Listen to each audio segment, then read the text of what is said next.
Well, first, Asad, thanks for forcing me to come to Glasgow.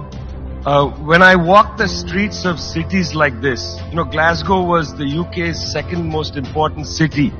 Beautiful buildings, beautiful streets, a gorgeous city. It had Red Clydeside in 1919, the uprising to create a Soviet in Scotland.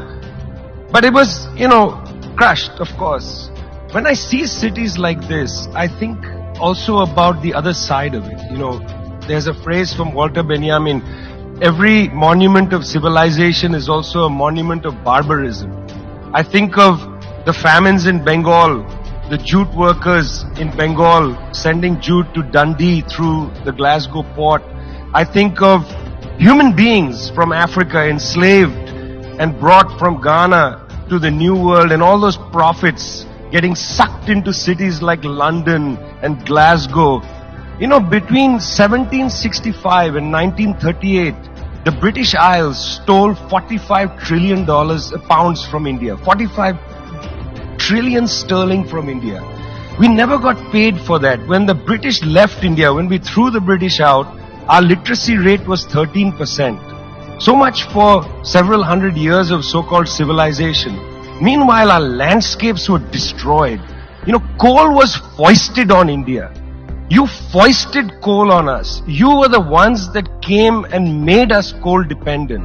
And then you left, and now you dare to condescend to us. When I listen to Boris Johnson, when I listen to people like Joe Biden, when I listen even more to Emmanuel Macron, all I can think of is how condescending you are. You condescended to us 400 years ago. You condescended to us 300 years ago. You condescended to us 200 years ago. You condescended to us 100 years ago. You're condescending to us today. You only know condescension because for you, colonialism isn't something that happened in the past and we defeated you. It's not that. For you, colonialism is a permanent condition. And that permanent condition happens in two ways. There's the permanent condition of the colonial mentality. You want to lecture us. You want to tell us that we are responsible for all the problems because you'll never accept that you're the one principally to blame. You signed the Rio Formula in 1992 on common and differentiated responsibilities. You like the common part. You like the common part. You like to say we're all in this together and so on. We're not in this together. The United States, 4-5% of the world's population, still uses 25% of the world's resources. You outsource production to China and then you say China is the carbon polluter. China's producing your buckets. China's producing your nuts and bolts. China's producing your phones. Try to produce it in your own countries and see your carbon emissions rise. You love lecturing us because you have a colonial mentality.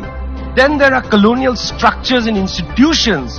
You lend us money, and every time you lend us money, which is our money, every time the International Monetary Fund comes to our societies and they tell us, here's the money we are giving you. No, it's our money. You give us our money back as debt, and then you lecture us about how we should live.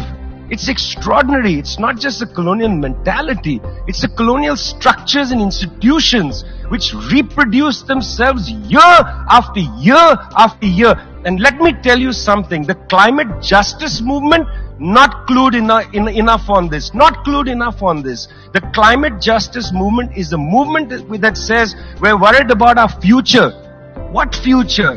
What future? Children in the African continent, in Asia, in Latin America, they don't have a future. They don't have a present. They're not worried about the future. They're worried about their present. Your slogan is, we're worried about the future. What future? That's a middle class bourgeois Western slogan. You got to be worried about now. 2.7 billion people can't eat now. And you're telling people reduce your consumption. How does this sound to a child who hasn't eaten in days? You've got to clue into this, guy.